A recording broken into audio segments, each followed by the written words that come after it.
Tallinn, Estonia. Vice President Pence, on his first full day in Eastern Europe, twice offered a clear and direct message to Russia, warning the Kremlin that the United States will not tolerate Russian force or intimidation toward its neighbors, and reassuring the Baltic states that the United States supports them in the face of the specter of aggression from your unpredictable neighbor to the east. Under President Donald Trump, the United States of America rejects any attempt to use force, threats, intimidation, or malign influence in the Baltic states or against any of our treaty allies, Pence said Monday morning, speaking alongside 3 Baltic leaders at the Estonian president's office here. To be clear, we hope for better days, for better relations with Russia.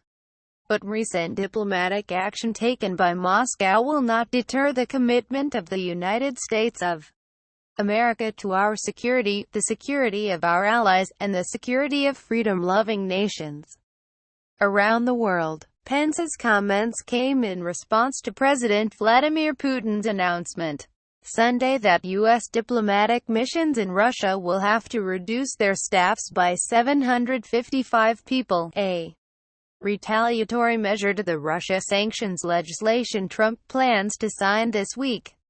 Putin orders cut of 755 personnel at U.S. missions. The vice president's remarks, at a joint news conference with the presidents of Estonia, Latvia and Lithuania, gave a preview of the roughly 20-minute speech Pence delivered just hours later outside the headquarters of the Estonian Defense Forces, in which he again offered a stern rebuke of Russia's recent actions to undermine democratic nations, including the United States. The tableau of Pence and the 3 Baltic leaders also underscores one of the themes of his 3.5-day trip to Estonia, Georgia and Montenegro, that the United States is standing, literally, with its Eastern European allies now feeling increased pressure from Russia. Touting Trump's decision, in the face of mounting bipartisan political pressure, to sign the sanctions legislation, Pence criticized Russia for seeking to redraw international borders by force, undermine the democracies of sovereign nations, and divide the free nations of Europe. Though Pence said he was delivering a message directly from Trump, his stern remarks at times were far more forceful than those of his boss, who has often opted for a softer tone on Russia, including repeatedly refusing to definitively accept the conclusion of his intelligence community that Russia meddled in the 2016 elections.